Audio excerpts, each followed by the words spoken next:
So, welcome back everyone. Joined today by a prolific non-league goal scorer in his day. And not only that, now he's been at Accrington going into 22 years. Other clubs as well as we'll go into. He's also won League 2 Manager of the Year previously in the past. I'd like to welcome John Coleman. Thanks for having us down, John. Yeah, smashing it. Brilliant. So yeah, I just wanted to, obviously, you know, we're down here at the stadium today. I've just been saying to you before we came in about how sort of much it's changed over the years. I suppose over 22 years, you've probably seen massive changes, haven't you? You only got to look at that Windsor and the new stand getting built a couple of years ago when we sold Caden Jackson. Obviously this office overlooking the pitch, well, the hospitality overlooking the pitch, and the new changing rooms. I think it might be just hampering us a little bit. That teams don't hate coming here like they used to hate the changing rooms. And yeah. We did have the famous one where Boy Hodgson wouldn't let Fulham get changed there. Right. He made them get changed in the hotels down the road. He said they weren't fit for habitation. Wow. And I said, well, that's all right for them. They've only got to come here once in their lives. We had to come every other week. Yeah. And it was a nightmare, you know, you'd be doing your team talking and water be falling off the roof. But it was a case of needs must, you know, that we possibly accelerated a little bit more on the playing side than what the club could catch up with infrastructure-wise. And a lot of people have worked really hard behind the scenes to keep this club afloat. Yeah. You know, if you look in a picture dictionary for administration, football administration, it should be a picture of Accrington, you know, because if ever the team was primed for it, it was us. And yeah, you know what, that's one of the big things that I'm proud of, and I'm proud of the other people who've dug in and made sure that we didn't go into administration, which, you know, some people could argue was a model. And people use it as a business tool, but we haven't gone down that road, and we could have well done that in the past. And again, it's down to a lot of hard work, and, you know, we wouldn't have this nice office, we wouldn't have the lovely club that you walk past before, nice pitch, nice stands. We wouldn't have that if people hadn't dug in the pockets as well to keep this club afloat. Then Andy Holt, the new chairman's come, and he come 7 years ago, and he's just made a massive difference. He's brought a good business acumen to the club, a good forward-thinking strategy, and the results are there for everyone to see. And I think what he wanted to do, and I think what he set out to do, and he's pretty much down the road with that, is he wanted to leave a club that was in a stable position when he's long gone, when I'm long gone. And I keep the analogy of, you can give a man a fish and feed him for the day, or you can teach him to fish and you know, feed him for the rest of his life.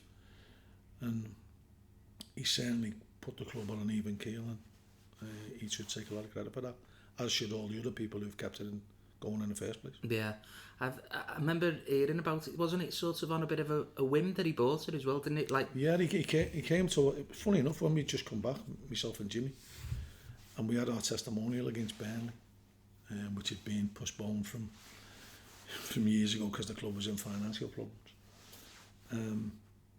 And he had all his mates with him. He bought a table, and they ran out of bail. And he went, oh, you can't be having that. You can't have a club this size running out of bail. So he ended up buying the club. Brilliant. So that's the, you know, that's the story behind it. Wasn't really a football fan, so to speak. But now he's hooked, you know, and this does grab you. Yeah. Accrington does grab you. And, you know, going back to the people, you know, that Accrington was synonymous with, Eric Worley, and then Elias Khan came and bailed out a little bit, Peter Marsden, Dave O'Neill. Them all people have played massive parts in keeping the club afloat. But Andy was determined to take it a step further, and, you know, he's done well with that. Yeah, brilliant. And I wanted to sort of, obviously, I think, you know, as time goes on, you know, people forget.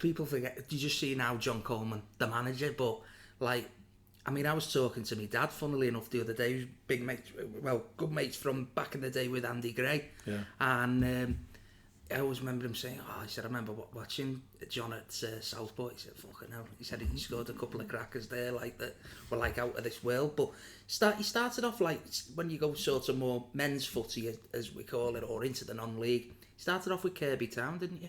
Yeah, I mean, it's mad really the way you see your life pan out, or your football pan out. And you say, people know me as a manager now. Probably know Jimmy as an assistant manager now, but in our heads we're still players, and you can't take that out of your mind. Your body might fail you, but you can't take that out of your mind that you think like a player. Yeah. And ever since I was a kid, I thought I was going to be a professional footballer, and I often laugh when I read all these autobiographies about people saying if you want it bad enough you'll get it, and not stand in the way. That's a load of nonsense, by the way. Absolute load of nonsense, because there's nobody on this planet who wanted to be a professional footballer more than me. Yeah. And who tried as hard to be a professional footballer as me. Yeah. It just didn't pan out. So I did the next best thing. I played non-league football, and I enjoyed every minute. Well, not every minute of it, because I had some lows. But I enjoyed meeting unbelievable people who are still great friends today. And that's what football can do for you. It can introduce you to a lot of people that you like. You've got a common goal, common ground with them. And they do become your friends for life. I think that's massive, when like even when we were at Skem with Tommy and stuff like that, and you see lads that you've not seen for 10 years and you say, well, do you remember, it might have been a Liverpool Senior Cup, or whatever it was, but it's a talking point 10 years on when you've not seen somebody for years. See, that's the difference between professional football nowadays as well, to be honest. There might have been difference going back 20 or 30 years ago. But professional football these days now, the camaraderie and the connections that you make with your teammates aren't there as much now. And it's more of a business. I don't know whether it's... I think there'll be numerous things that contribute to that. The advent of social media. I don't know. But there's not the togetherness that you're seeing at Sunday League level that we played, and then going into amateur football, non-league football, and then when you get to a good standard in non-league football, it becomes, well, they call it semi-professional, but there's a lot of people who are playing in the non-league who are earning more money than our players. Yeah. And it can be a good career. And I remember Rolly Howard giving me a great bit of advice once, although I fell out with Rolly quite quickly, which he wouldn't be the only manager I fell out with. And he gave me a great bit of advice. He said, John, if you get your head down and you have a good non-league career, it'll buy you a house. And he was right, really. And it's funny you should... I've come round at talking about Rolly, because I've just been speaking to Josh Woods there in the change rooms before, and we're having a mess about. And I said, you know what? I said, the one thing I wish I knew when I was your age, I wish I knew what I knew now. Because I would have been a miles better player. And he said, well, can't you pass it on to me then? I was struggling to think of it, but basically I was too headstrong, and I thought I was better than what I was. I knew I could score goals, and I knew that would never leave me. And I got a bit impatient. I couldn't handle not having the fix of playing every Saturday. So if I got left out, I immediately wanted to pick a fight with the manager, because or not pick a fight, but I needed to play. And no matter where I played, I needed to play. I needed that drug of scoring a goal. Now when you become a manager, it's mad, because every time you score, every time your team scores, you get the buzz that you got when you scored. So listen, I always wanted to win games. So I've had an obsession since I was a kid about winning. But so it was great when my team won, but it's even more special when you scored. Well, now I get that the special you scored feeling when my team scores, and we haven't scored anywhere near like we should this season. So I feel as though I'm on a personal drought. It's mad, but the feeling of elation that you get, it's the drug that you keep having to have. And I think that's what always brings you back to football, isn't it? Well, it is, and that's probably why myself and Jimmy played so many games Sundays as well. Because we got on a Saturday, but we wanted more of it, so we wanted on a Sunday. So, I mean, I remember there was a couple of times where I've played Saturday morning, Saturday afternoon, Sunday morning, Sunday afternoon. Well, and just to get the feeling of scoring goals. And I was laughing with the lads. I remember telling them that we used to play for the team in Kirby, was the buddy, and they were great. We had a great set of lads, all young, coming up. didn't have a care in the world, and playing against seasoned non-leaguers, we just used to sweep them aside. We loved it. We had a bit of an arrogance that bordered on cockiness, bordered on stupidity, but we loved it. And I remember I used to play for my wife's, my father-in-law, before we were married, like, and I started courting my wife.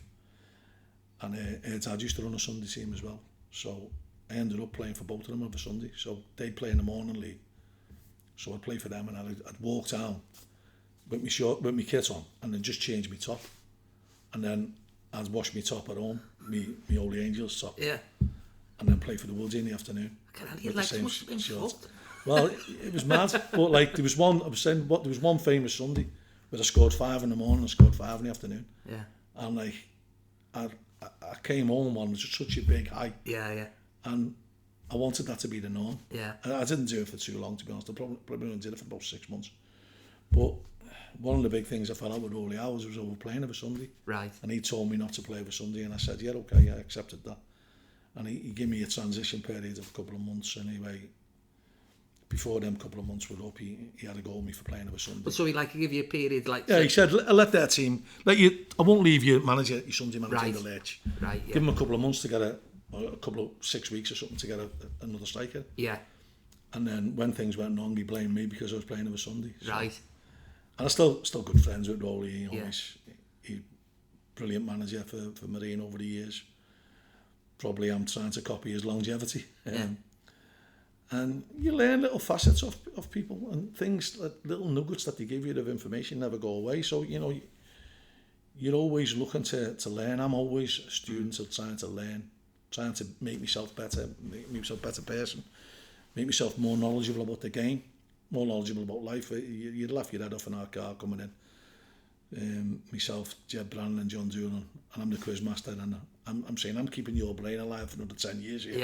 Yeah. So we have... It's a good thing though, that, isn't it? We have mad quizzes on the way, and you're not allowed to slip up or you get humiliated then for the rest of the journey. So it's good fun. But, I've played for quite a few managers, and you can pick the bad points not to do as well. So you can learn not to do bad practice, but you can also learn a lot of good practice. Is there ever a time where, you probably said, sod that, like, and then now you're thinking, no, actually that was me, he was right back then? Yeah, and there's been quite a few of them that I should have listened to a lot more. One of the big inspirational ones was Mike McKenzie at Bearscough, right. When I first met Andy Gray and McFagan. I first started playing with McFagan as well.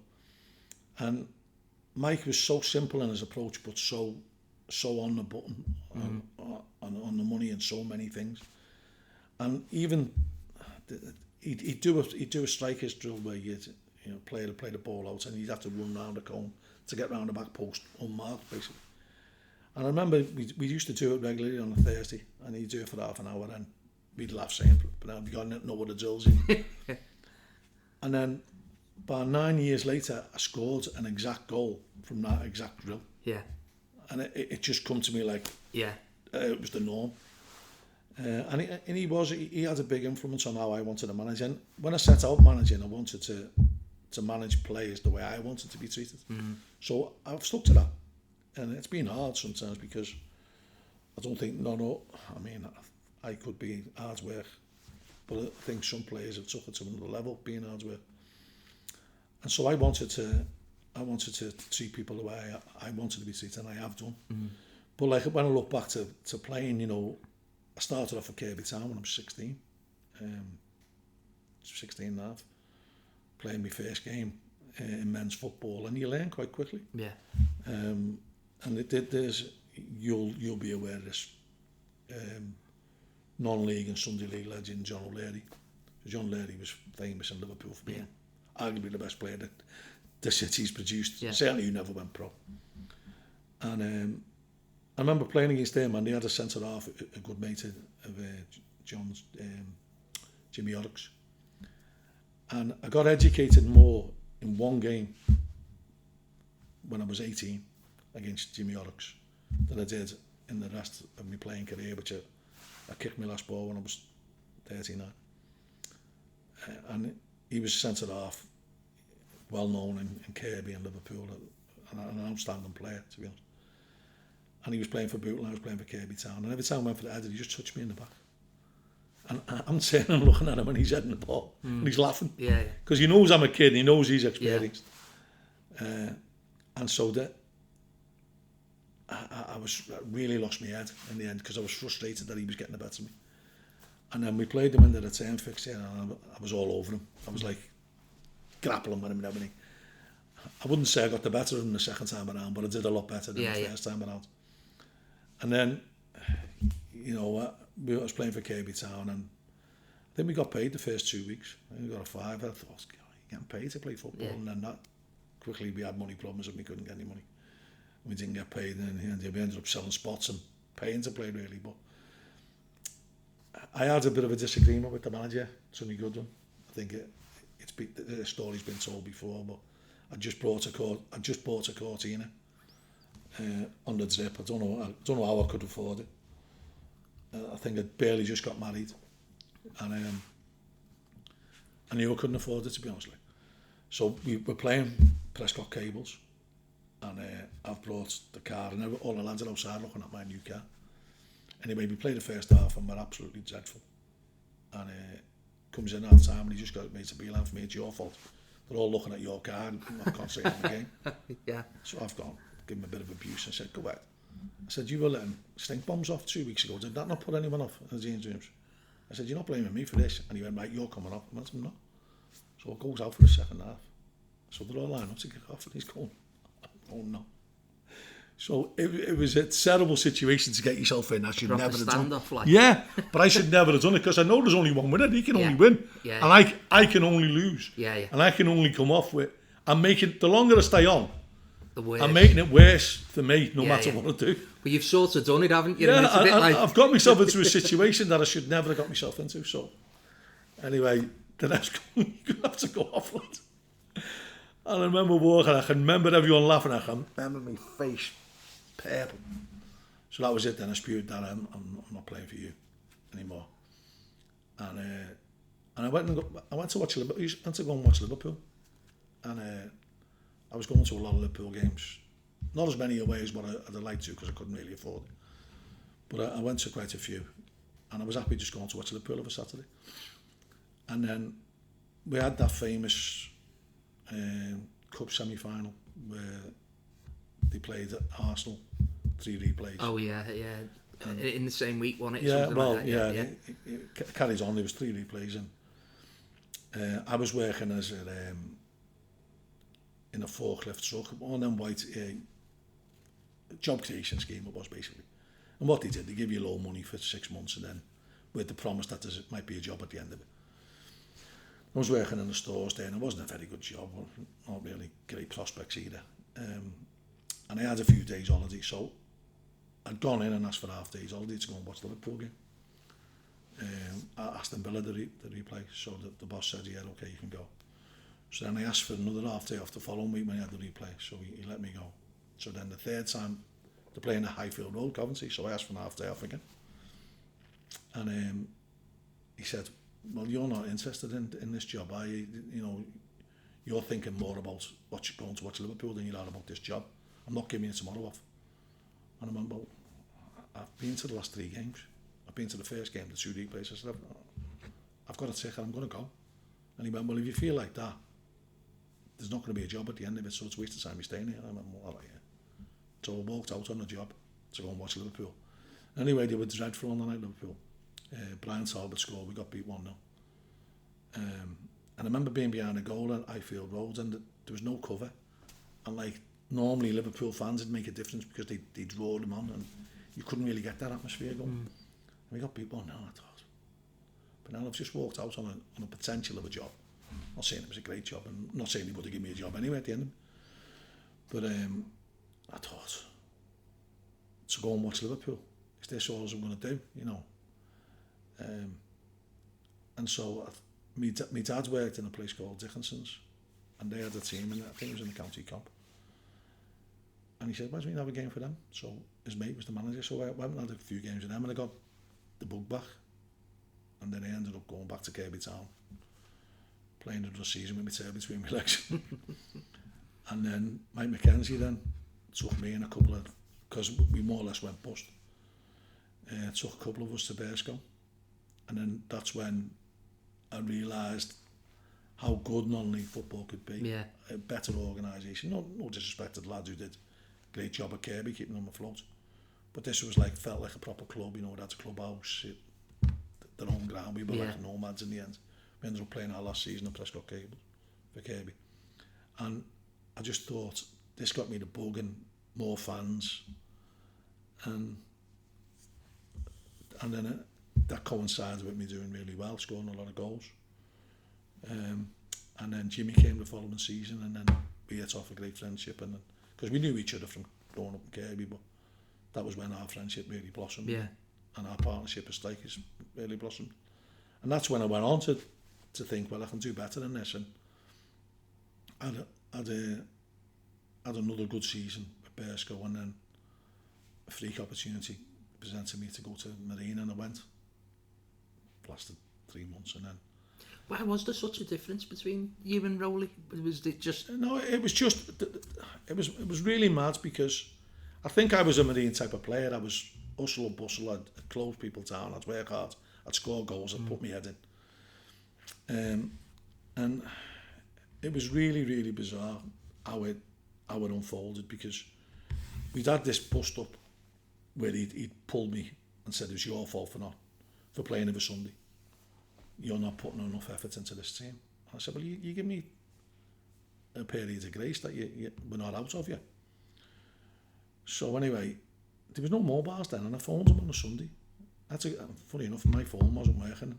I lived in Old Flame in Kirby then, and I had to go to the phone box around the corner, and I phoned him.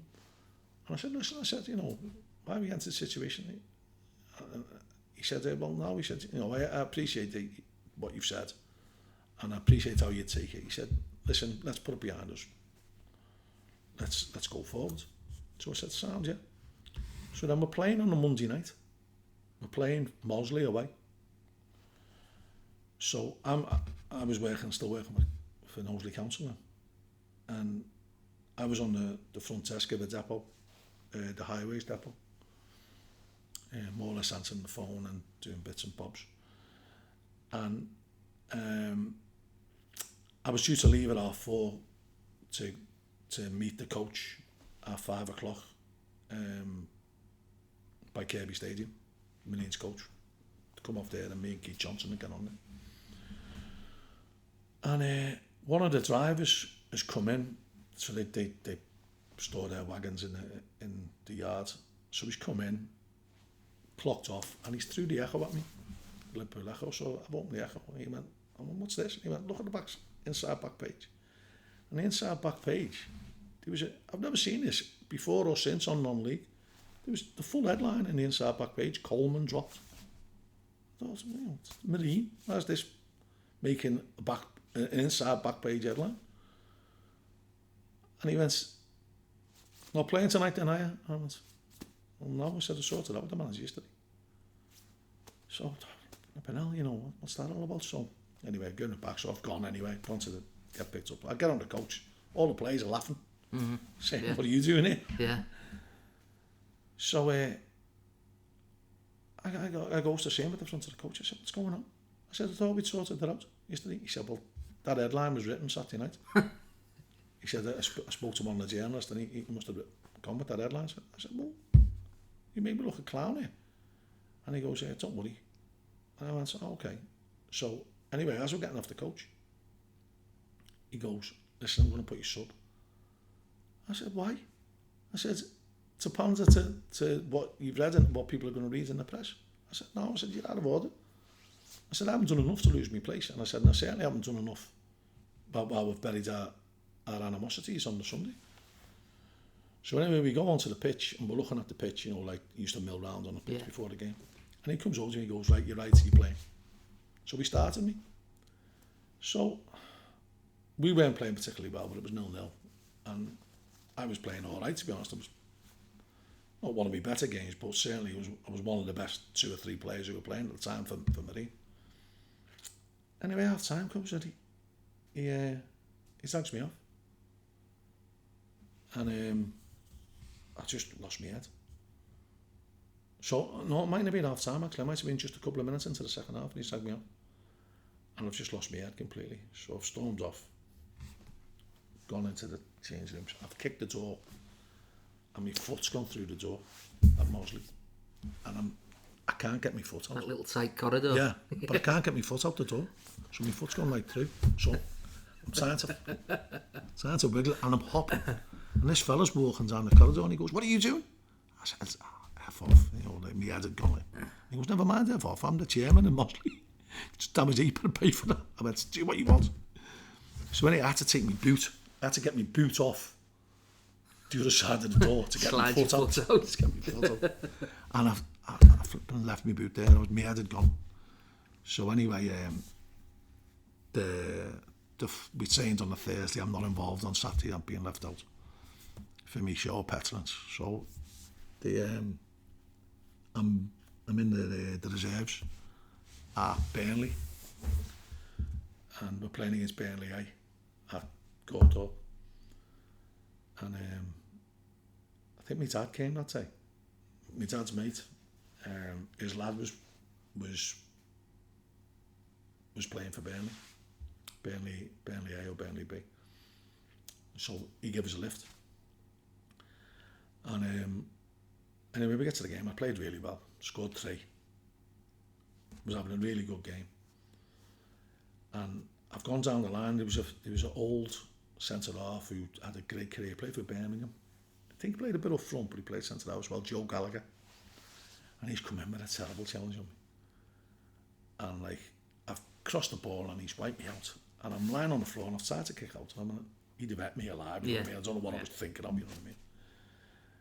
And I'm starting to run him, and I don't know why I'm starting to run him, because I wouldn't have landed a blow. He'd have knocked me out. Like. And I remember the reserve manager pulling me back, and I've lost my head. And I'm thinking, well, if I'm going to get injured, I want to get injured playing proper football, not in this. And so he ended up taking me off for my own good, which was the right decision, really. Anyway, so it gets back in the car and it goes home. So this is a morning kick-off. So the kick-offs are in the afternoon, 3 o'clock. So I can't stomach going to Marine to watch the first team play. Yeah. So I didn't have a car at the time. My car was broke for whatever reason. And I remember getting the train to Sandhills, and then the train from Sandhills to Bearscough to go and watch Bearscough, to watch my old mates play and watch their game, had a couple of pints, and I thought, I'm not going back to Marine, I'm not going to play for Marine again, I don't think so. Anyway, so I went in to see Rowley the next week, and I said, "Listen, it's not going to work out, is it?" I said, can you release me? And he went, "Well, I don't have to release you to be going back to Bearscough." I said, "Who said I was going to Bearscough?" I said, "I'm probably not going to go back to Bearscough, but I think I'll get another club. I think South Liverpool and Southport have been sniffing now." And anyway, Brian Griffiths phoned me up and offered me a chance to go to Southport. So I went there, and I took off there. I was going to say, it was like serious amount of goals then, wasn't it? Yeah, I took off there. At Southport. Well, no, I scored a lot at Bearscough, because I scored 30 the first season and then 39 the second season at Bearscough, playing with Jimmy. But I got that second season, 21 of them were pens. I scored 21 out of 21 pens. Jesus. And I felt as though I was going to go better. I could maybe have a shot at the conference. And so Southport then I was hoping we could get promoted with Southport. And I love Southport. Started playing with good lads. Well, not that the lads weren't great, because they were great at Bearscough and Kirby Town. But it started to feel more and more like a bigger games. Yeah. Bigger crowds, bigger stadiums and that. And I loved it at Southport. And I had 2.5 good years there. Yeah. Really enjoyed it. And then Brian Griffiths left, and I was itching to try and play in the conference. I turned down a couple of snips. and eventually I left and went to Runcorn. And again, you know what, God rest his soul, Johnny King died last week. Yeah, seen that, yeah. And I went and played for them, and again, I was nailed on to be a good player for Johnny King. I probably ticked every box that he wanted out of a centre forward. And Spike was playing alongside me, Mark Carter, who's a great friend of mine now. And again, I started quite well there, playing alongside Spike. Really enjoyed it. And then we played in the FA Trophy. And I was too hot-headed, and I just wish I knew now that I could have bit my lip. I mightn't be a football manager now if I'd have done that. I might have been a better footballer, but I mightn't have gone into, you know, it's sliding doors moments. But we played, I think it was Telford. No, Kidderminster or Telford. In the FA Trophy in the last 16. I was playing as well as I've played since I'd come to Runcorn. So I was winning all my headers, I was getting into the challenge, having shots. I was unlucky, we was all 0-0, but I was playing really well. Anyway, we kick off for the second half, and I'm playing as well as what I was playing in the first half. I had a couple of chances, winning every header I'm going for. Next minute, the board, well, it wasn't just a sub come up, and John, and I was crestfallen. And so I've walked off, and there's a bucket there, and I've launched the bucket, and it's gone all over everywhere, and I've stormed down the tunnel. So I'm getting a shower, and I heard the roar, and I think, oh bloody hell, they've scored. And then so Tower Army have popped out, and anyway we're winning 1-0. So anyway we see it out, we scored again later on 2-0. So all the players are coming in as I'm changed, so they're all bouncing and all that. And I've just got changed, gone into the bar and had a drink in the bar. So Spike came over to me and he said, listen, he said, don't let that be the end of your time here. I know you're hot-headed and that, like. He said, you're playing well tonight. He said, just go and apologise to the manager. He said, you were out of order anyway, you were out of order with the players. He said, you shouldn't be doing things like that. And I went, yeah, you're right, yeah. I'd calmed down by then. So anyway, gets on the coach, goes up to the manager and I said, listen, sorry about that, I shouldn't have reacted the way I did. I was out of order, I'll apologise to the players as well. So he said, well, it's not me you should be apologising to, it's the kit man, because you kicked all water all over him. And you threw the top at him when he tried to give you the top to put on. So I went, okay, so I went and apologised to him. So that was that. So then, anyway, we went into a deep freeze then. So there was 3 games called off in succession. So we were turning up to play, but we couldn't play. We trained. So we trained at various places. So anyway, then we're playing the next round, the last 8. I think we might have beat Kidderminster. I think we're playing Telford. And we've gone for a pre-match beforehand. I'd never really been for a pre-match before. Steak as well, steak for the pre-match. Jesus. Couldn't believe it. So we did a little bit of training in the morning, just stretching our legs, nothing, about 11 o'clock. Then we went for this steak. And then we went into a room for a meeting. So he goes into the room, so he goes, right. He goes, so last time we played, John Coleman stormed off the pitch and that, blah, blah, blah. And I'm thinking he's going to say, well, he's apologised to him all now, but, you know, doesn't make sure it doesn't happen again, blah, blah, blah. So he gave me no hint of this at all. He'd been dead pally with me for the last 3 weeks, having a laugh and a joke and everything. And he goes, so because of that, he's being disciplined today, so I'm leaving him off the squad completely. Well, I felt like I'd been hit by a sledgehammer. And my dad was coming to the game, and I thought, oh, but no. So I'm not even sub. So I thought, right, come on, bite your lip. You know, you've got to take it on the chin. It was the chin then, not the chins now. So I said, you know, come on then. So anyway, the meeting finishes, and he goes, do you want to have a word with me? So I said, yeah, okay, yeah. So I said, how are you disciplining me by leaving me out? He said, well, that's the best thing to do. I said, yeah, it is, because it's going to hurt me the most. I said, but you're making the team weaker. I said, so you're hurting yourself. I said, why do that? And I went, find me a week's wages. He goes, well, this will hurt you more, won't it? And I went, yeah. I said, it will. I said, but you're also hurting the team. He said, well, you weren't playing today anyway. I wasn't going to play it. You'd have been sub. I said, well, put me sub then.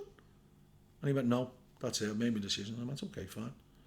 So there and then, there was no going back. Yeah, you then. know. I couldn't. That was me. I couldn't play for him again because he was prepared to, in my opinion. Now, he might have 1,000,001 reasons why he did what he did. He might have thought that he didn't want to tell me I wasn't going to be sub. I wasn't going to be involved anyway. And this was his way of saying he was showing the team that he was disciplining me. And so, anyway, I never played and we got beat 1-0. And I just said to him afterwards, I said, listen, I'm so upset. This was a chance for me to go to Wembley. I'm so upset.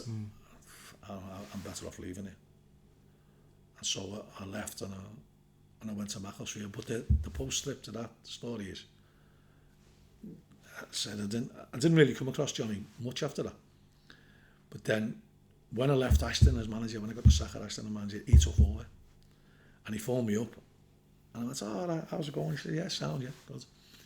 And he said, you know, when you were manager of Ashton, he said, did the physio's money come out of your budget? I said, well, yeah. You know, what about the kit man? I said, yeah. I said, more or less everything came out the budget. You know, what about the secretary? And I went, yeah, they all came out the same pot.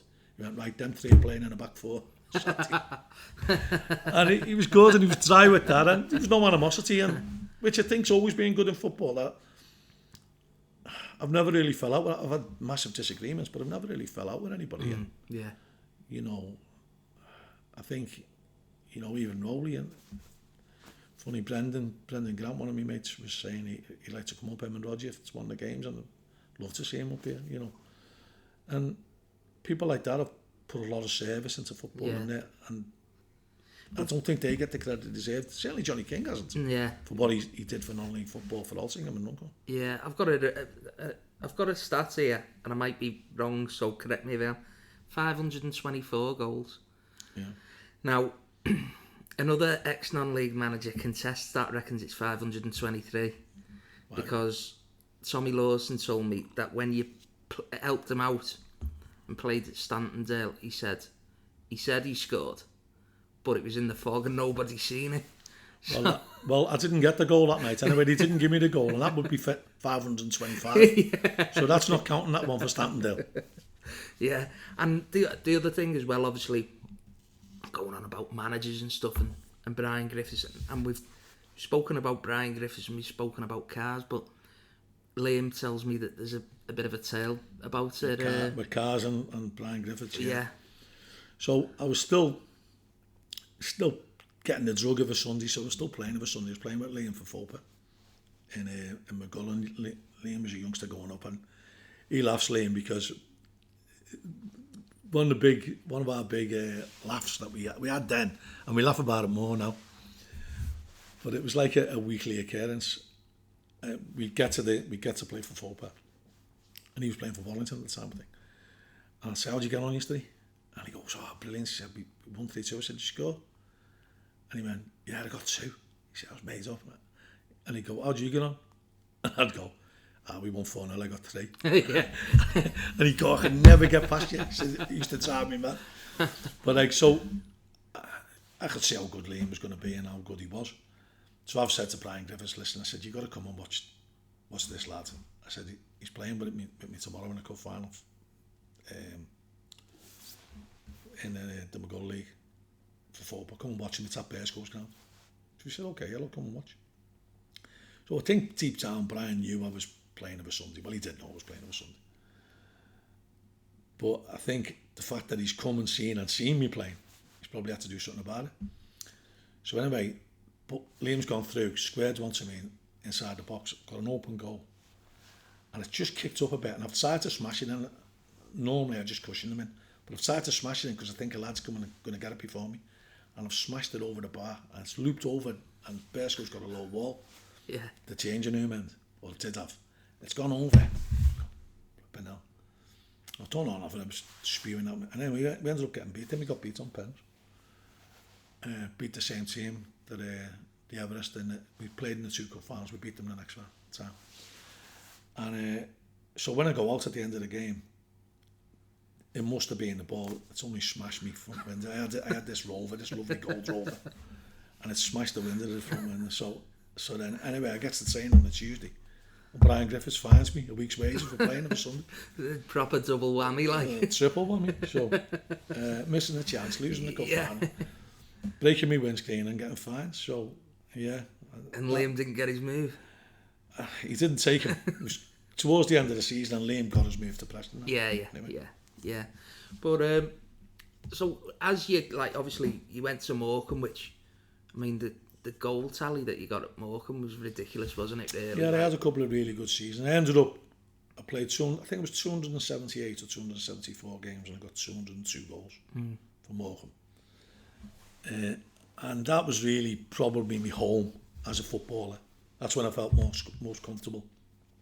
That's when we had like 5 or 6 lads who were travelling up from Liverpool, had a really strong bond. We had a minibus, and players would come and go. We'd probably have 8 or 9 coming up from Liverpool, but we always had the stalwarts, 5 or 6 of us, myself, Bobby Armstrong, Paul Bairns, Gary Dulligan, Paul Tomlinson were probably the 5 mainstays, and then other people dipped in and out for a couple of years. And it was just the best years of my life, just for fun, for playing football for fun, playing at a good standards, getting decent enough money, and really enjoying it. It's a bit of like a day out that as well. If it's 5 of you and you're on a minibus going up there, and it's like the old day, innit, really? You know? But it was just great, and even saying it, you know, we had a fella called Peter Cross, who was one of the directors. He texted me, funny enough, he's a mad Leeds fan. He texted me when we played them the other week. And Peter had a wine and spirits company in wholesalers, and he'd get cases of lager for next to nothing that were out of date. So remember, they'd be all weird lager. So there's this lager called Inca Lager, and he'd give us 3 cases, 24 in a case for 5 pence a bottle. So we get a case of lager for £1.20. Yeah. And he'd give us them on a Thursday night. Well, whoever wasn't driving, all the other lads just get ploughed into them. So you're having like 6-7 bottles. Make sure you wasn't designated driver on a Thursday. Yeah. You'd have a couple of pints in the club. Yeah. And then, mingle with some of the fans who come on the Thursday as well to see you. And then we'd have that, and it was just like, it was like a 6-year stag do. Yeah. And just so much fun and enjoyment. And, before that, I'd had Macclesfield. I'd had the Runcorn experience and had the Macclesfield experience. I'd gone to Rill, where they just hated Liverpool people. Rill. I'd gone to Witten, which I thought I'd done particularly well. Or I'd done quite well. And they ended up selling me to Morecambe when they got a big influx of money. And they took all the Cold Dynamo players.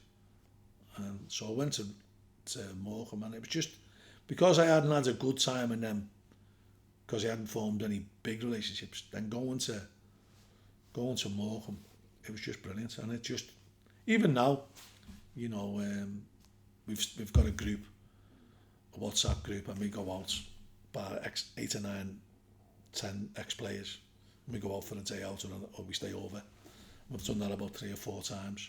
I was going to say, have you still got like a bit of an affinity towards the club? Like, oh yeah, I love it. And the thing is, I was there when they got promoted. I did the radio when they got promoted, and the only time I want to see them fail is when they play us.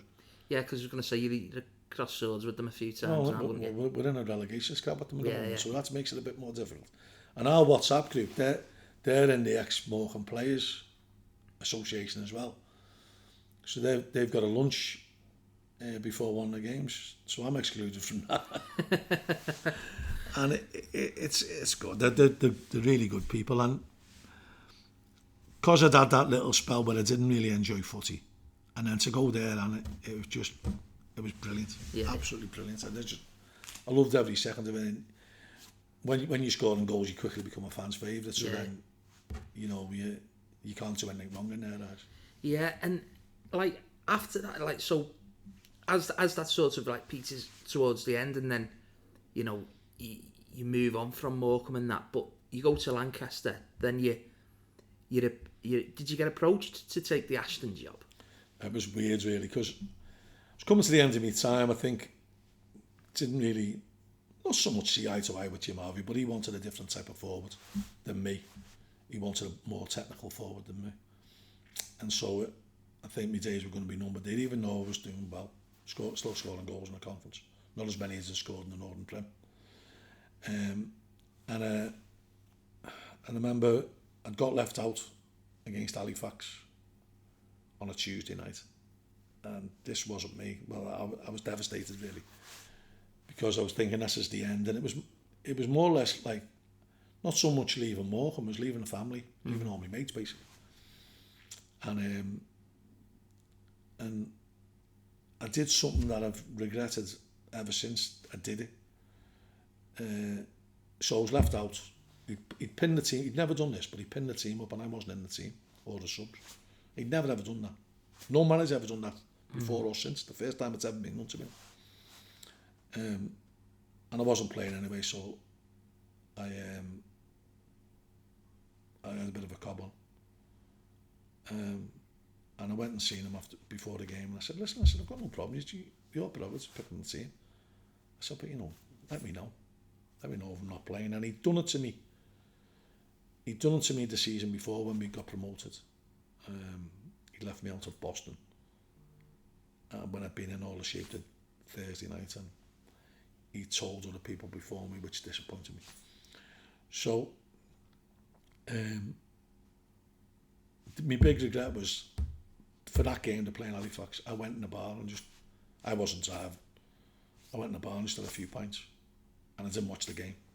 I just sat watching the telly, and there was a teletext on in one of the tellies, and I had the results just refreshing, and I seen Halifax had scored 1-0. And I wouldn't say I was pleased, because some of my best mates are out there, but I was angry.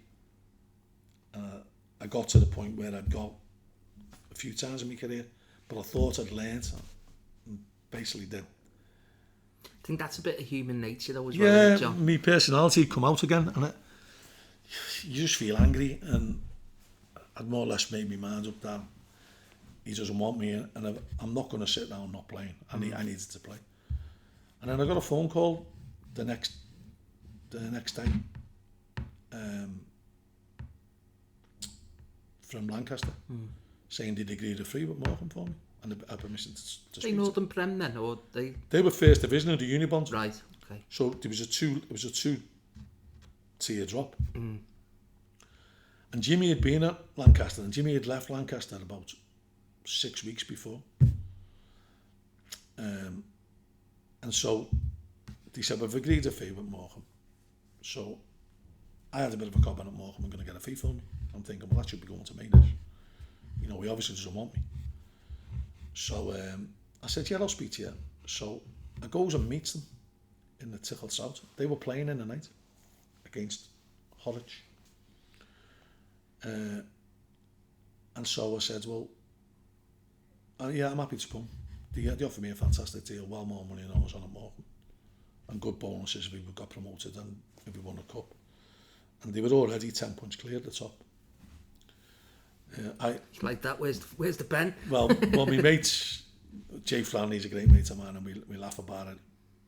We used to come through with him, Mark Shirley and Stewie Young. And we laugh about it now. I said, listen, you only signed me as the I called myself the Prudential. I was just the insurance policy. We were going to do it anyway, but just in case. So anyway, I was still crabby about them paying a fee. So in the end, I tried to get them to waive the fee, they wouldn't. So in the end, I wanted to go, wanted to play.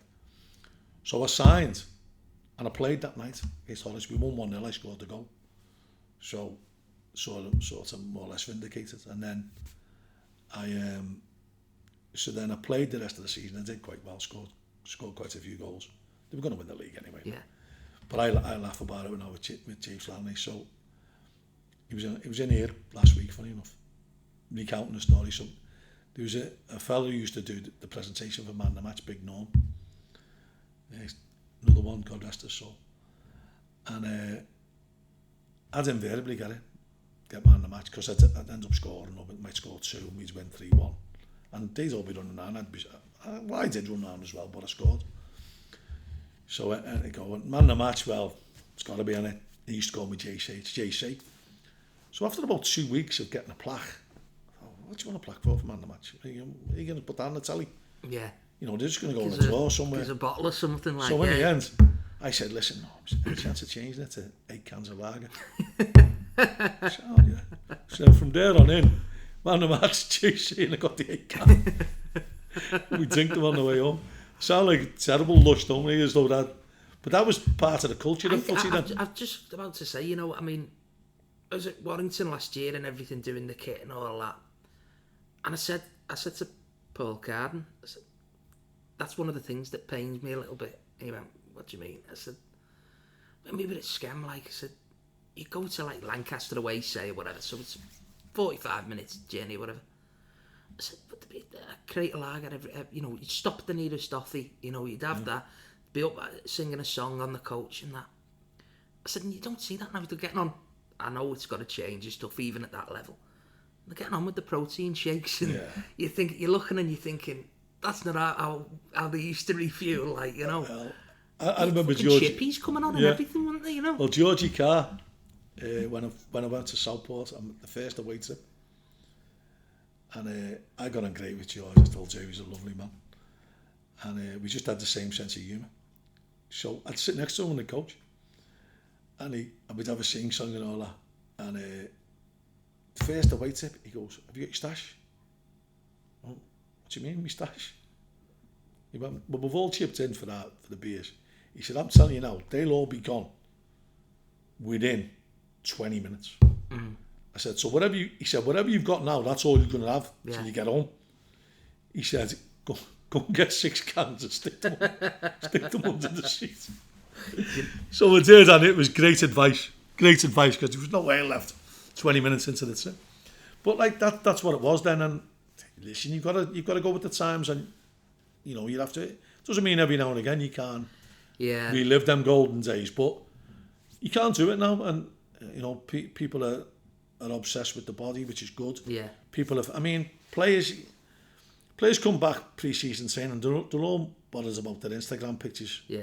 So they don't put any body fat on. Yeah. Whereas when we played, pre-season was all about losing what you put on and getting fit. Yeah. Whereas they're already fit now, aren't they? So I was on about it the other day to a mate of mine. I was saying, like, when we was at Marine and we played Dover away in the FA Trophy, couldn't have got any further away, like. And we gets the coach down there, and it was like a fucking school bus, honestly. It was crap. Stops overnight. They done all the hotel and everything properly. And we'd been in the bar till about 4 a.m. or something like that. And I remember it was Joe Kinnear's brother, who was the manager of Dover at the time. And I remember him coming over to me, and I'm stood on the side of the pitch while the lads are doing the warm-up. And he says, brilliant preparation. Like, he says, you know, coming down the night before, I thought, fucking hell. Should have seen us in the bar at 4 o'clock this morning. Yeah. But I always remember Tommy saying that, he said, go to the Tesco behind the hotel, he said, and get some ale, he said, for the lads. He said, because as soon as we're done, I want to be on the coach and, like, moving back up north. So we went, and I got this idea of getting this, you know, like one of them big Tupperware boxes. So I got one of them, and I filled it full of ice. Went and got all the ale. Stacked all the ale in it. The lads are made up because there's cold bevies on the coach coming down. And I've put it wasn't like one of the coaches with the tables and that, it was just the 2 behind 2. Yeah. And I've wedged this thing, like, but put it on side on, but there's a bit of a gap there. So anyway, think nothing of it. Gone all the way home, all the lads are made up, having a bevy. Well, if you think from Dover to coming off onto the 58, in you know, at the top of Schem there, all this ice has just turned to water. And I remember, for some reason, as he's come down the slip road and there's lights at the bottom and by the roundabout, and he slammed on. But Paul Leary and all the committee are in front. Well, this box has just gone like a fucking tsunami. Absolutely soaked them, like. And I remember Tommy going, fucking hell, you didn't really think that one through, did you? But but they're just some of the memories, aren't they, from it? Well, you know, good times. The thing is that you need it now every now and again just to remind you that, and I'm sure even the top teams do it. Yeah, positive. But you need it now and again just to remind you that the thrill of winning. Yeah. You know, and the thrill of winning can never be replicated. But it was mad because at Lancaster, they put me on this stupid goal bonus, and without being disrespectful, I'm coming 2 leagues down. I was a decent striker in the conference, so this was like food and zinc to me, you know what I mean? And so I was scoring quite regular. And then so we got promoted then to the Unibond Prem, which it still had scored shed loads from Morecambe in the Northern Prem. And so I was scoring regularly, and I knew they were having a little bit of financial trouble. And Mickey Earle, the lad who was instrumental in bringing me to Lancaster, he was a Leeds fan. He was in the office last week, and he was Alan Tinsley was the manager. And I knew they were having a little bit of financial problem. The fellow who was putting a few bob in was getting a bit hesitant. And then Jimmy was at Ashton, and their manager, I think it was Phil Staley, I think was the one who left. And the job came up, and so Jimmy said to me, "Why don't you apply for it?" So I don't know. I said, these have been good to me here, Lancaster. So I went and seen Mickey and Alan, and I said, "Listen," I said, "there's a chance there I can apply," because they'd made me first team coach in the summer, player coach. I said, "There's a chance I can apply for this job. What do you think?" And I said, "Would it help you to get me off the wage bill? Because I was on the top money, and also they having to pay me every time I scored." And he said, "Well, it'd help, like, to be honest." He said, "We're not going to go down this year." So I went for the interview and I got the job. And it was really bizarre because I've told this story numerous times, but my first game in charge was Burton Albion in the FA Trophy. And I was cup tied. So I'm coming as player manager really, but I still think myself more of a player than a manager. And I'm cup tied. Jimmy wasn't. So Jimmy could play, but I think Jimmy was injured. So anyway, Burton bring a load. And they're miles better than us. By the way, they're the league above us and they're miles better than us. And they have absolutely battered us from start to finish. We're hanging on like you wouldn't believe. Anyway, we nick a goal, we break away and score out the blue, we're winning 1-0. And we're still getting battered. And so we're trying to kill the game, can't do anything. They're just wave after wave. And so lads who I played with at Whitton Albion, John Brown, great lad, great mate of ours, mine and Jimmy's. And he goes down injured. And I'm thinking, bit of respite here. So I'm saying, ref, the game's playing on. I'm saying, he's injured there. So in the end, I don't know what made me do it. I've just gone to the trainer. Go on. Yeah. So he's ran on while the game's playing. And they've cleared the ball, or we've cleared the ball, and it's hit the trainer. So there's murder anyway. The trainer gets booked. They're all up in arms. And we're just doing anything we can just because we're getting pummeled. They're miles better. So anyway, there's about 2 minutes to go. And there's no boards going up then. There's no fourth officials. And we had a bag of balls. So if the ball goes up the ground, you get one off the bag. So Jimmy's got the bag and he's tied it in about 600 knots. Yeah. So you can't open the bag, basically. So when the ball's going off the ground, we just stood there. And they've got a throw. So their lad goes to get the bag, get the ball, can't get the ball, the bag. So then you know the ball, the bags that you get the balls in. Yeah. They've got like a net, string on them. Yeah, and they've got like a netting down the side. Yeah. He's just ripped the net. Right. That's just ripped the bag apart. Grabs the ball. Jimmy goes, "What are you doing? You can't rip our bag." So as he goes to take the throw, and Jimmy rugby tackles. So there's flying gears and like everything kicking off. So anyway, we see it out, we win 1-0. It's just unbelievable, you know what I mean?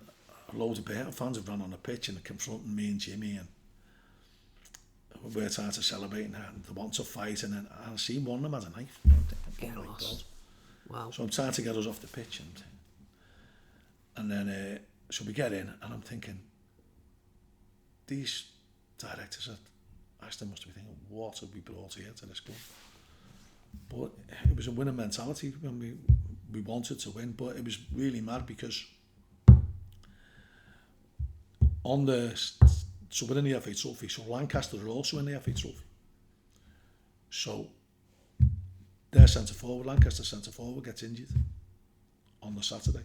So I'm still registered as an Ashton player. Yeah. So he said, "Can you do us a favour? Can you come back and play on the Tuesday in the replay?" So I think I'm the only manager in this day who's played for another club. in the same competition that we're in. Well, that's After mental, being manager. So it goes back and it plays and we ended up winning 3-2. But I've gone in for the head and I fella's 6 studs in my face and it scraped up. So I've got a big scrape all down my face. And so I've come in on a Thursday, we've won like, so I've come in on Thursday now to train. And then you have to have a chat with the chairman. He must be thinking, I've seen that Saturday. Look at him now, he must have been fighting. Yeah. I wasn't fighting, I just got 6 studs in the face. Must have thought, what's going on here? But then we had a good run. We got to the last 8 of the trophy, got beat last minute against Dagenham. Finished 8th in the league, got into the cup stages for the following year, and we won a cup.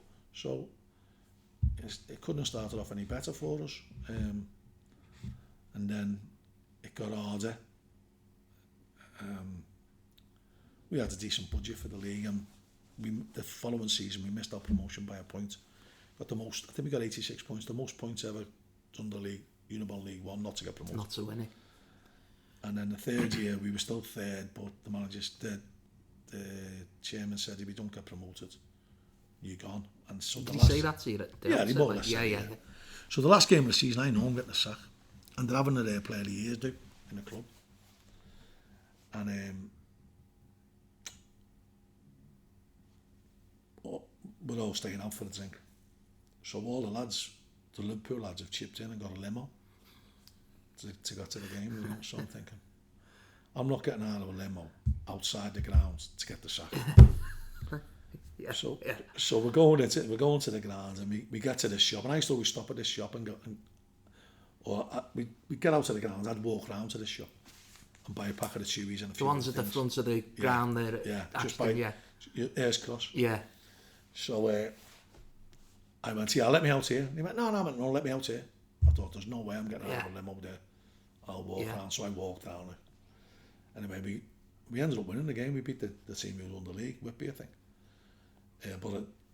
So anyway, I went away with Liam then. Liam was at one corner and there was a spare place. Someone had dropped out. He said, come away for a few days with us. So I went away to Magaluf.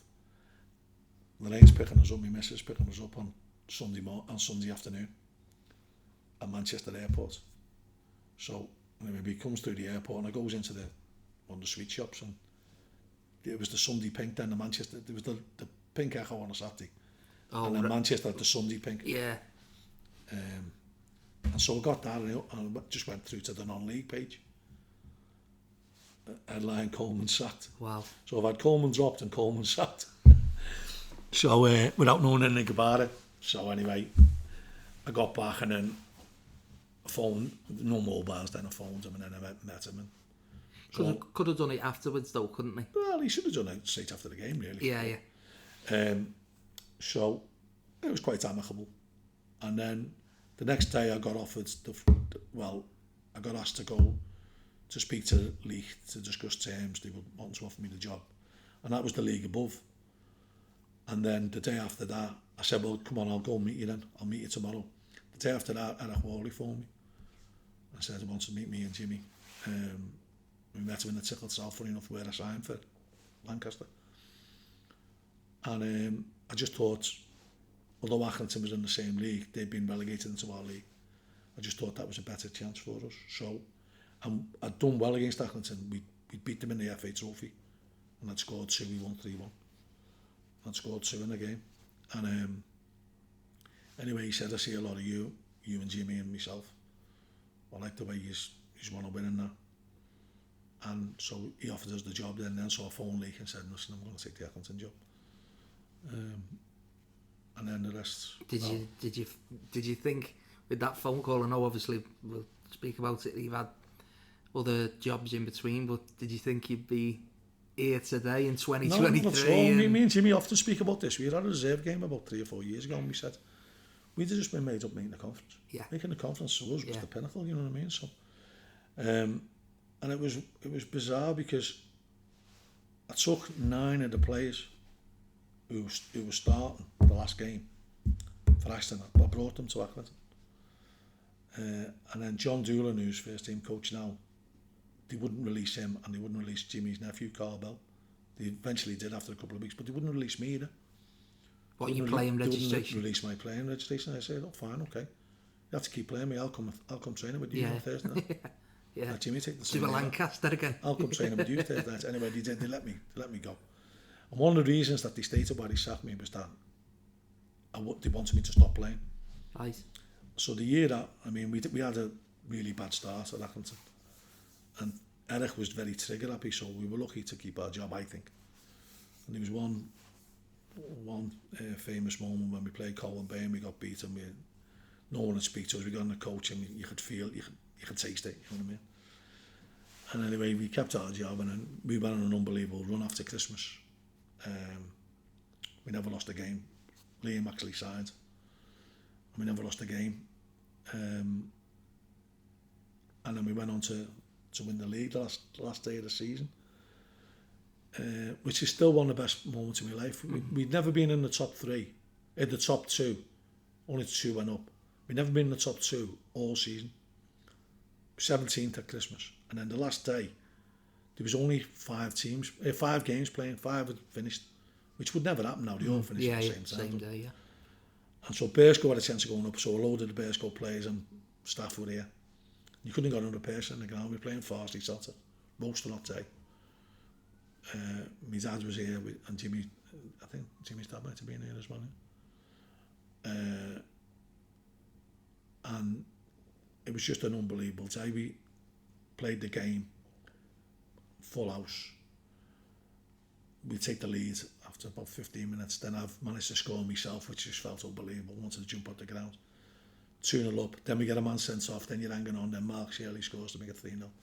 That'll never be beat for me. Anything I do in footy, the thrill of that will never be beat. Everybody I speak to, whether it's been like when I spoke to Jim Payne, the golfer, when I spoke to George Williams, everybody says the first one is the best. Like, so the first promotion or the first, it's the best. Or the one that you remember the most is the thing that I'll remember that the most is because we came from so far back to win it. Yeah. And all the others, if we didn't win it on one day, we were going to win it on the next day. Yeah. So even winning League 2, we still had 3 goals at winning the league. Yeah. Winning the conference, we had 4 goals in it. Yeah. We were that far clear. And winning league, winning the Unibond Prem, I think we'd have had 2 or 3 goals in it. So that's what it was, more dramatic, and the fact that I played as well. Yeah. That's what makes it more special. So no matter what you do now, that'll always be the thrill. I was obviously he's unfortunately he's died now, but Eric Worley was your chairman here for a number of years. How was that relationship? Because I remember, do you remember that series you did? Yeah. Went on Accrington Stanley over there. You can still get it on YouTube. Yeah, you can. And I was having a little look the other day, and I thought he must have been some character too. He was great, Eric. He was like the fella out of brass, wasn't he? I see there's a lot of Andy Holt in him as well. But Eric just rubbed people up the wrong way. He brilliant with me, to be honest. Very, very supportive of myself and Jimmy. I was really sad because when we went over to Sligo and we managed Sligo, our first game we won. It was Derry away, and as we walked off the pitch, someone came up to me and said Eric Worley's died. That was the day we played our first game in Sligo. He was brilliant, very supportive. He always said to me, he said, "Don't worry if you sign players and they're no good," because he'd been a manager, so he knew how you were feeling. He said, "If you sign as many duckeggs as I've signed," he said you can't. He said, "Because I've signed that many."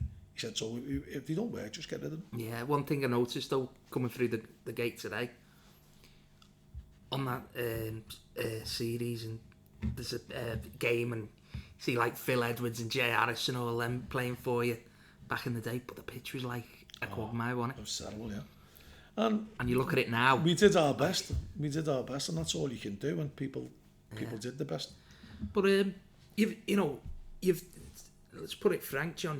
You've won the First Division North with them. Am I right in saying the Prem, the Conference, and obviously League 2, and you sit here now in League 1. When you, before the League 1 thing and everything, when you come to leave for Rochdale, What was the reasoning behind that? I was talking about this the other day, funny enough, and still to this day, I don't know why. I know I was getting disheartened because I was getting information that we'd get paid on certain days. We were struggling for money. The club just wasn't generating enough money to what was getting paid. And I got to the point where I was having to relay this to the players, and I didn't believe it myself. So I wouldn't say I was jumping out of a sinking ship, but I just felt as though I couldn't really keep trying to back the club up to the players. Because you felt like you were being dishonest to them? Yeah, I didn't think it was going to materialise. I thought the club was going to go bust. But that's not the reason why I left. I didn't want to stand by and see it go bust, if that makes sense. Although, that possibly would have been the honourable thing to do. In the end, it didn't. And you don't know how much you've get the influx of money that they got compensation for me and Jimmy going help them, not go bust. But I remember sitting in the press conference, and I knew I'd made a mistake. And that's no disrespect for Rochdale, because Rochdale were a very, very good club, and Arsenal a very, very good club, and a well-run club. But I didn't feel the love that I felt with Accrington. And obviously a scout's going to Manchester as well. And I knew I'd made a mistake, and I wish I'd have had the gumption to stand up and say, listen, this is wrong. At that time? At that time, I knew I was making a mistake. So that's like the first day in the role.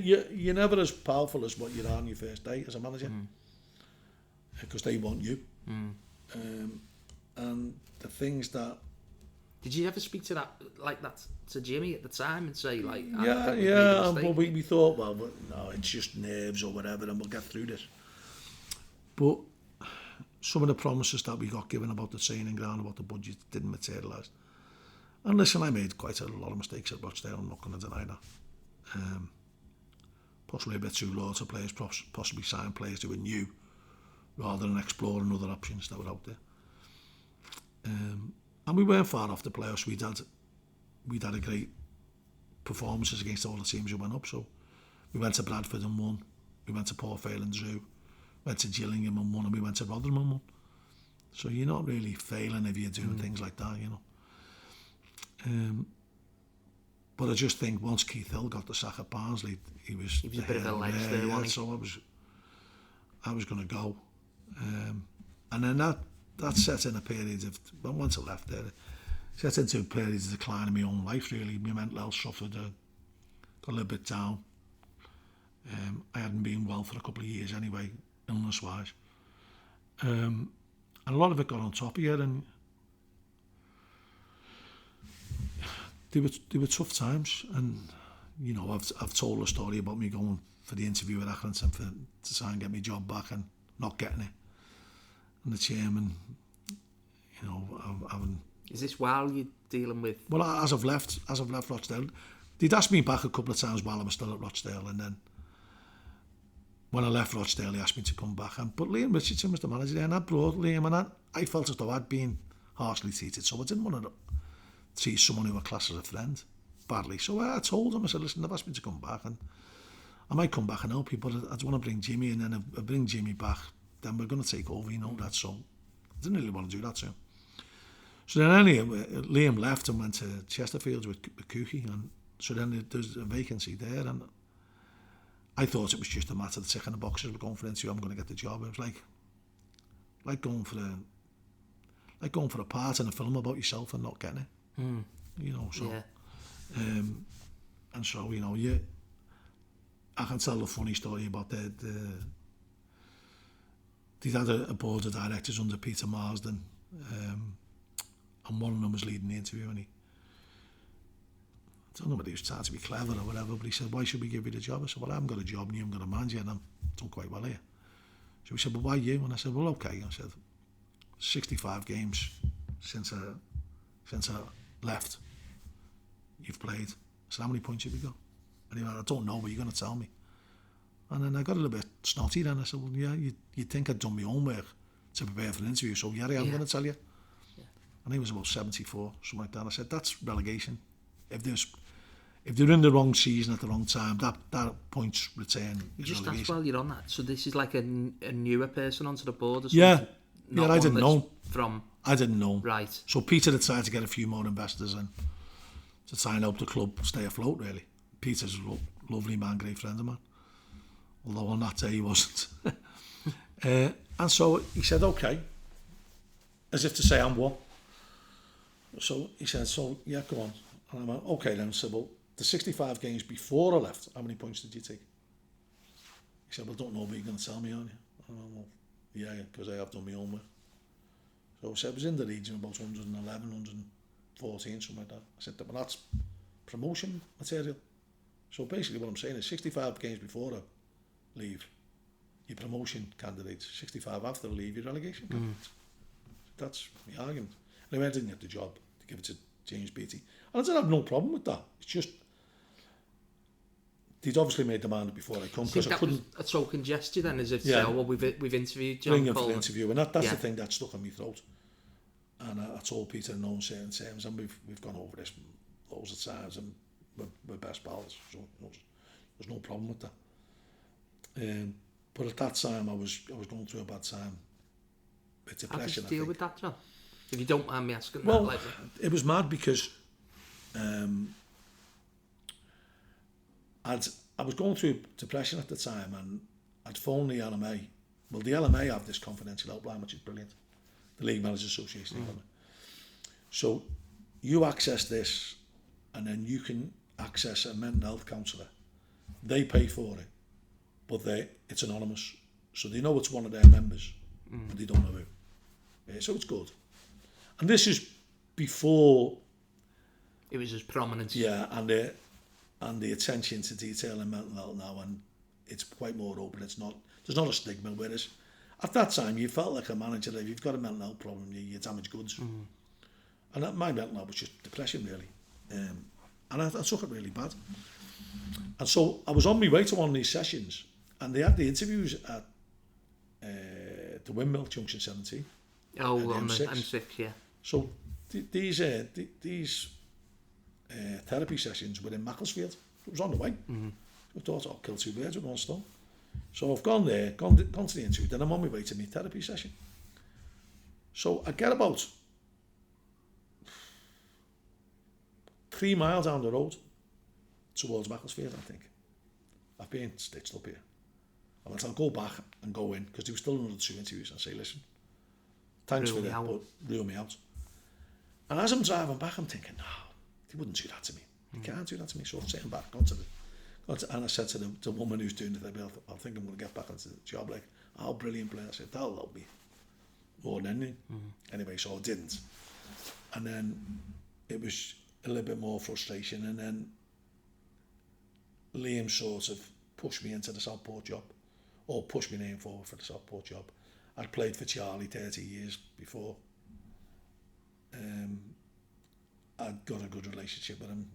You know, we used to have a laugh from the coach and all that. And then that was a big achievement for us, keeping Southport up. I was going to say, that was an unbelievable. I remember I was at Skem at the time, and that run you went on was like, because at Christmas they were down, weren't they? Yeah, I mean, they had 10 players on loan.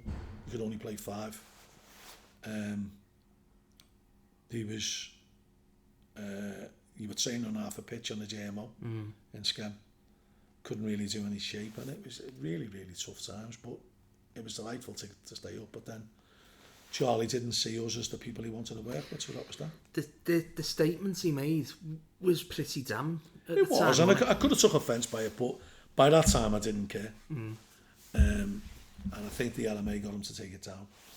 I'm not surprised, like, because, well, you know, he could, whatever he wants to say. I've got no animosity to Southport. Got no animosity to Charlie Clapham. It got me juices flowing again. Yeah. Got me back. Then I went to Sligo, and I love Sligo. I was going to say, that must have been, from what you've come through and then you've done the Southport thing, I would say that if you do something like that, where that's an achievement in itself, keeping somebody up, did that get you thinking? Yeah, I mean, you know, it's not all doom and gloom. What you've got to remember is, I've got Jimmy with me all the way here.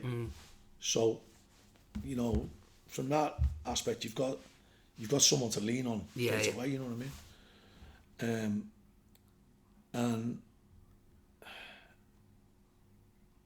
sort of, I think Cookie might have thrown my name into the Sligo job. I went over to Sligo, loved the people. Yeah. Where it was really bizarre because it was like a secret mission. I've gone to Dublin and then I've gone to Sligo. I've gone meet the chairman in Dublin, gone to Sligo, gone to see. Bet you had a few in Temple Bar after that interview, didn't you? No, I was on straight in a car. I got passed on to another driver. Yeah. It's like a whole secret mission. And one of the things was at stumbling blocks was we going to Sligo was I couldn't take Jimmy. Right. So he said, well, you can't have an assistant manager. I said, well, I'm not coming in. So they said, we come to a compromise. He said, well, if you get through within the Europa League, the knockout stages, if you get through the first knockout stages, Yeah. that'll fund Jimmy, so you can have Jimmy if you get through the first knockout stage. So you can have him for 4 weeks. If we don't go through, you'll have to go. So I said, come on then. I phoned Jimmy up. I said, listen, we've got this gig here. I said, I can only get you over for 4 weeks unless we get through. I'll back ourselves to get through. Knowing that, if they say, well, Jimmy's got to go home, I'll just resign, you know what I mean? So anyway, we went and we played a team called FK Banga from Lithuania. It was on a AstroTurf pitch, like going back to the JMO. Europa League, this? Yeah, in the Europa League, AstroTurf pitch, 300 dog there. And it was really good, actually. It was more than 300 dog, probably a couple of thousand. And we ended up scrapping out a 0-0, but they weren't very good. They hadn't laid a glove on us, to be honest. And I was a little bit disappointed that we didn't have the away goal. And I'm thinking, surely we'll beat these all, because they didn't have anything going forward. And so we've got a full house at Sligo. And it was mad because obviously the board came over. So after the game in Lithuania, the chairman says, come on, take us for the drink. So we're flying the next morning back to Dublin. So the chairman, so there's about 10 of us. So Jimmy gets in one taxi with a couple of directors. I get in a taxi with directors. So it's only about 3 miles. So we get about a mile down the road and the car breaks down, the taxi breaks down. What are you going to do? He said, give us a push, could it? We ended up pushing it a mile.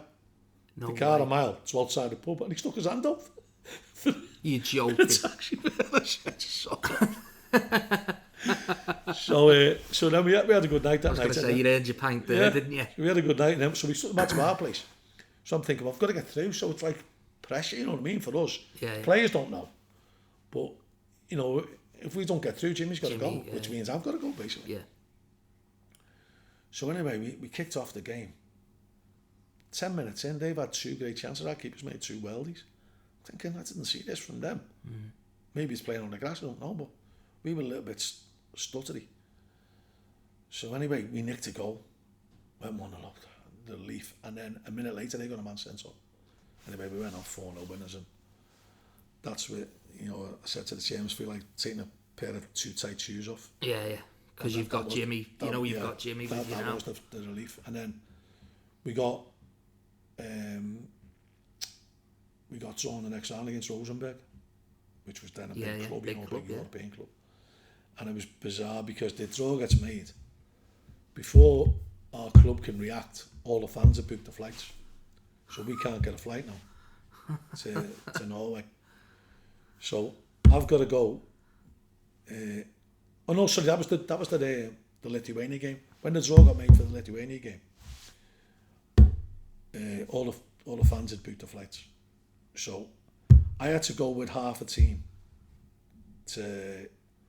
from Dublin to Gatwick to this Lithuanian airport, and Jimmy had to go with half the team from Dublin to Luton to this other airport. So we've gone like that to meet in the middle to get a coach to go to the game. Not all glamour, is it? No. European football. So they had one up the sleeve for the Norway game. So they chartered a jet and then sold it to the fans as well. So, right. So we went to there with the fans, and we managed. It was an unbelievable night. We won 2-1, but we should have won 3-1. And we were 2-0 up, and then we had, you know, when you go about them coach trips coming home, well, we had a party plane, and it was like Not I've ever seen in my life. Feel the plane bounce. Is it like that film, Airplane? Oh, it's brilliant. That's one of the best nights of my life, that. And then the home game, so we're 2-1 up and we went 1-0 up in the second leg after about 10 minutes, and the crowd are bouncing. And then they equalised, one of our defenders made a mistake, they equalised, and you could feel the energy sap out the players and the fans. It's a big, well-known club, though, Massive aren't club. they, you know? And then, so then they make it 2-1.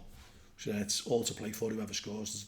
There's no... if like they score, knockout, we've innit? got to score another 2 because they've got the away goals. Yeah. Anyway, they scored again and beat us 3-1, and that was it. But I loved it there, and I was looking forward to the opportunity. And then the chairman had come over, Peter Marsden, and he'd come to have a drink, but his wife was on holiday in Donegal, and he was more or less saying, will you come back? And I said, well, I don't believe in doing that to managers. I said, if it was a job vacancy, I'll speak to you then. Anyway, then when James Beattie went, I was coming home. I hadn't been home from Sligo for a few months. Jimmy had been home a couple of times, but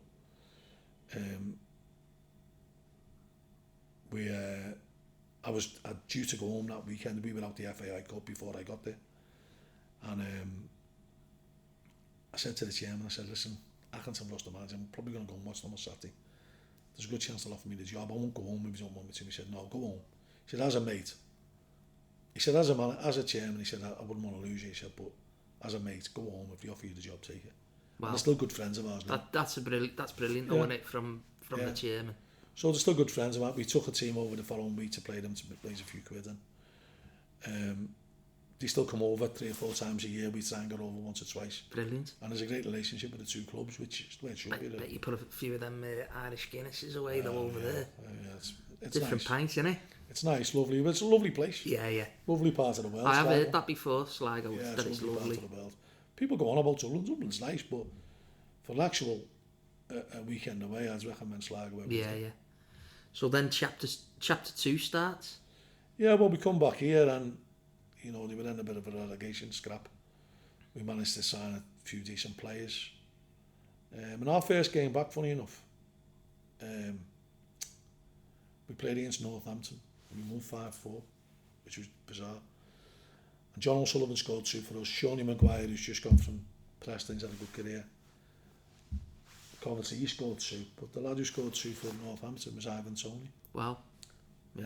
And that was it was a scrap staying up, but we got back to knowing what we could do here, and believing that we could go forward. And I think within a couple of years, sometimes the shoe just fits, doesn't it? It does. Within a couple of years, we're in the playoffs.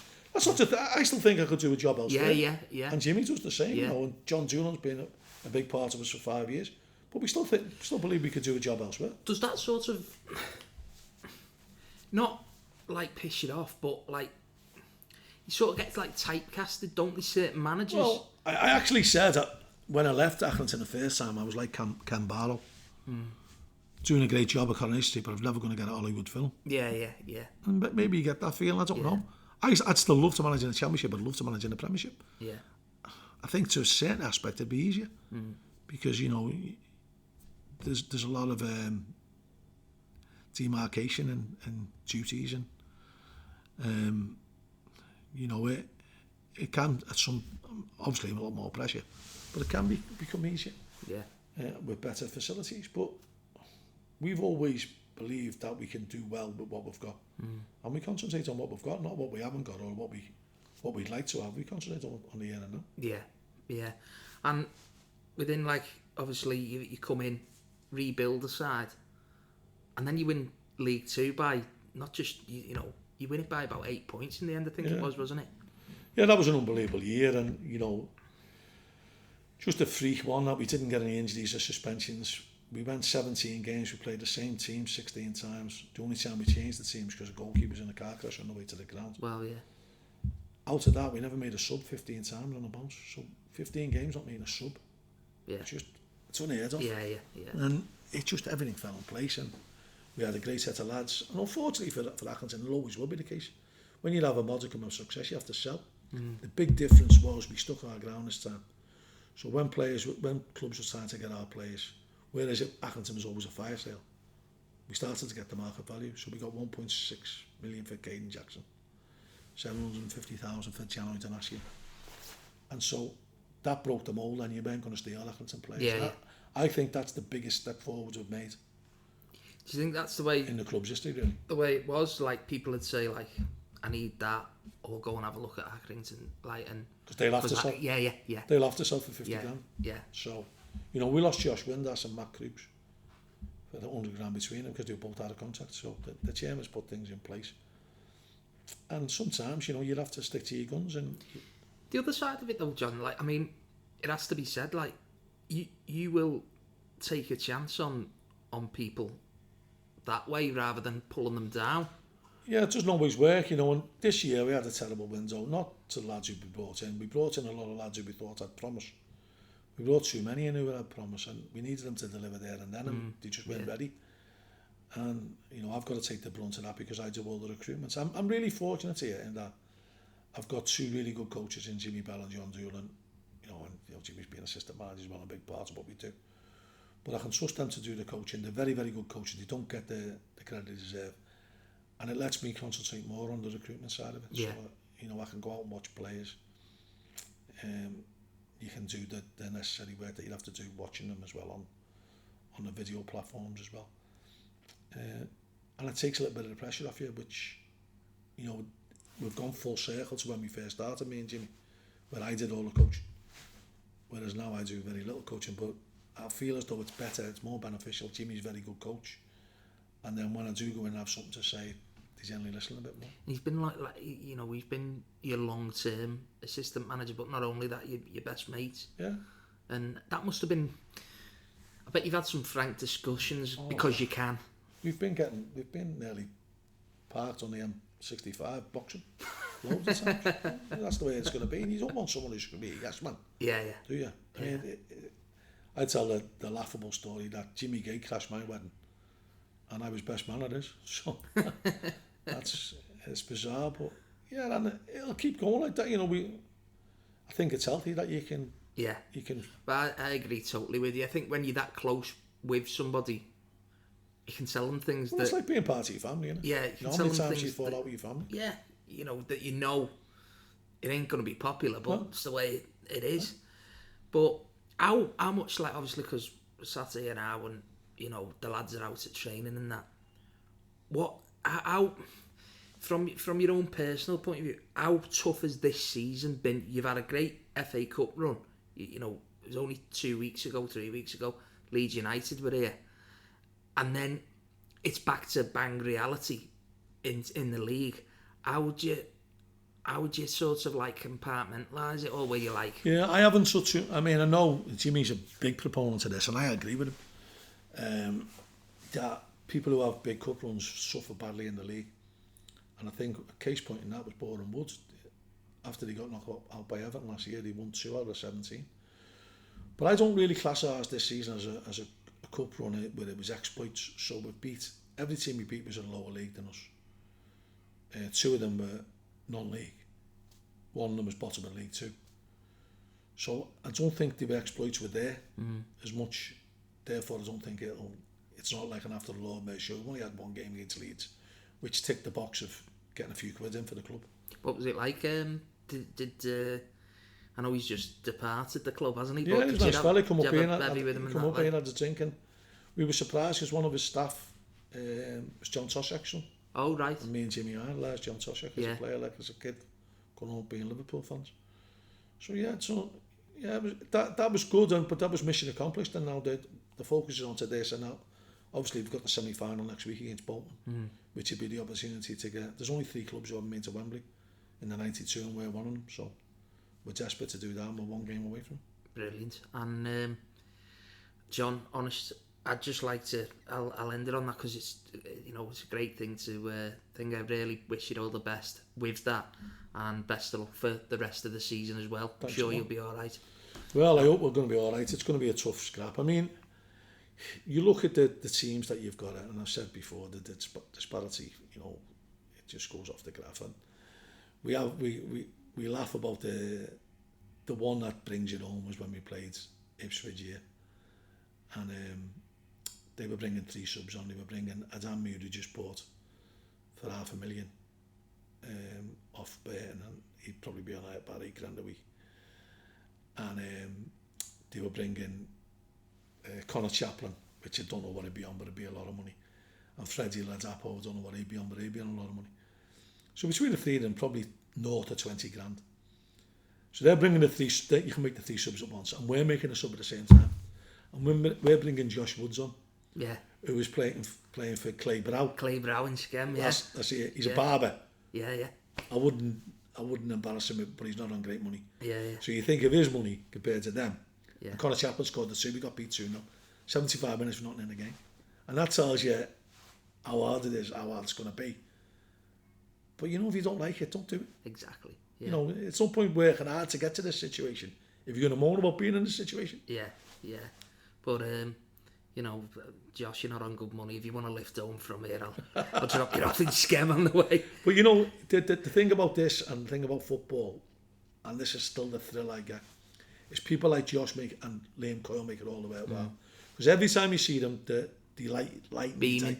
They brighten your day. So even how low you can be feeling for a million and one things, they will give you the ray of sunlight. Because they're so happy to be professional footballers. And myself and Jimmy have tried to get that across to the lads over the last... Since we went full-time in 2003, 2004, maybe. So we've been full-time for 19 years. This was always our dream. So we've never got blasé about it. We've done proper jobs. And so, as much as it can get you down, it's still something that you've strive for all your life to do. It's like you're saying about Josh there, though. I mean, like, he's a barber, you know, he's a trained barber, and then all of a sudden, it's like, wow, I'm playing footy every day, you know. But you can see the joy it brings to him, and that in itself brings joy to you. Yeah. He's got a terrible haircut, by the way, hasn't he? Wow, he's been doing it himself. I think he has. I better shut up. I only lived a mile out of Skem. I'm going to get filled in by all these. If he goes to get a cut in a barber's, he must be saying stop at a £5. Yeah, council have done it when they're going to finish it. Yeah. John, thanks a lot for your time. Thanks very much. Thanks a lot.